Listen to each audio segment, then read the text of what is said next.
ଗୋଟିଏ ସଂଖ୍ୟାକୁ ଶତକଡ଼ା 25 କମାଇ କମିଥିବା ସଂଖ୍ୟାର ଶତକଡ଼ା କେତେ ବଢ଼ାଇ ଦେଲେ ପୂର୍ବ ସଂଖ୍ୟା ସହ ସମାନ ହେବ। ଏଠି ମଧ୍ୟ ଆମେ ମୂଳ ସଂଖ୍ୟାକୁ 100 ବୋଲି ଧରିବା। ଶତକଡ଼ା 25 କମାଇବା ପରେ ସଂଖ୍ୟାଟି ହେବ 75। ବର୍ତ୍ତମାନ 75ରେ କେତେ ବଢ଼ାଇଲେ ଆମେ ମୂଳ ସଂଖ୍ୟା ସାଙ୍ଗେ ମିଶିଯିବା। 25 କମାଇଥିଲେ 25 ବଢ଼ାଇଲେ 75 ଅଛି, ଆମେ ଯଦି ଆଉ 25 ବଢ଼ାଇବା ମୂଳ ସଂଖ୍ୟା ସାଙ୍ଗେ ସମାନ ହେବ।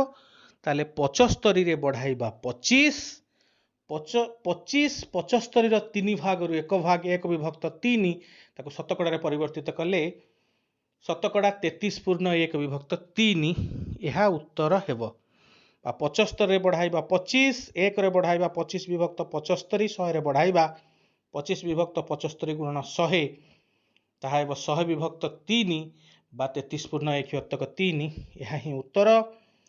ଅପସନ୍ ଏ ଠିକ୍ ଉତ୍ତର।